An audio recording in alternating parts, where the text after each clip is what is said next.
Kontraksi ekonomi terbukti sudah 4 kuartal minus. Maka efek bulan Juli lockdown PPKM Jawa Bali di mana 70% peredaran uang nasional ada di sana untuk menahan laju pemaparan dibatasi gerakannya. Hal ini secara ekonomi pasti akan berpengaruh besar ke arah negatif lagi. Kita semua tahu strategi ekonomi tidak tumbuh baik selama ini. Pandemi gelombang pertama membuat minus 4 kuartal. Lalu pandemi gelombang kedua sedang kita bersama perangi saat ini. Entah apa yang terjadi dalam 2 kuartal ekonomi ke depan sisa tahun 2021 ini. Namun pemerintah tetap optimis bisa membuat ekonomi naik. Bahkan kalau tidak percaya akan dipanggil Pak Luhut. Sehubungan dengan yang tidak percaya akan mendapatkan penjelasan Pak Luhut, maka saya mengacungkan tangan tinggi-tinggi dan berkata dengan keras, Saya Pak, yuk ngobrol Pak, bagaimana strateginya dan akan lakukan apa Pak agar ekonomi tumbuh. Kalau ternyata jawabannya dengan investor asing masuk, itu bukan jawaban yang bikin kami semangat Pak, yang lain dong. Kalau dengan pinjaman hutang,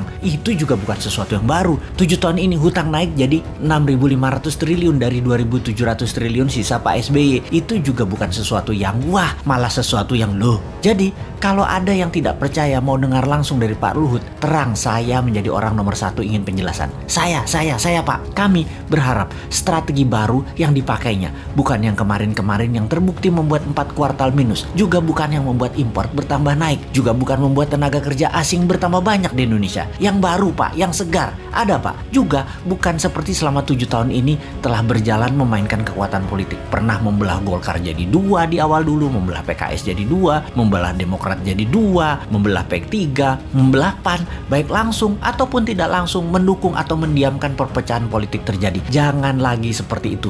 Jangan terlalu berpolitiklah bernegara. Utamakan keselamatan rakyat, humanitarian. Ekonomi juga jangan terlalu mementingkan asing lah. Hutang, investor asing, keduk hasil bumi, sumber daya alam, tanah air, tenaga kerja asing, pajak mencekik. Dukunglah dengan mempermudah. Seperti izin di BPOM misalnya. Ada ribuan izin yang nyangkut tahunan di sana. Juga berpihaklah dengan regulasi digital yang terbuka dan luas agar muncul startup unicorn atau dekakorn yang sampai saat ini nggak tumbuh-tumbuh lagi. Yang ada 5 unicorn itu juga produk sebelum 2014 kebanyakan. Bukan kebijakan selama 7 tahun berkuasa. Kalian belum membantu digital anak bangsa satu pun jadi unicorn karena kebijakan kalian. Mana janjinya? Ini hanya sedikit janji kampanye yang dipertanyakan generasi muda. Lalu ada mini lockdown Jawa Bali Juli ini. Akibatnya pasti melambat lagi 2 kuartal ke depan. Bisa minus lagi. Jangan sampai 6 kali minus loh ekonominya. Sampai akhir tahun 2021 ini minus. Itu berbahaya. Berat mesin ekonomi kalau turunnya terlalu dalam atau diamnya mesin terlalu lama. Yang Newmind takut adalah minyak crude oil yang saat ini $75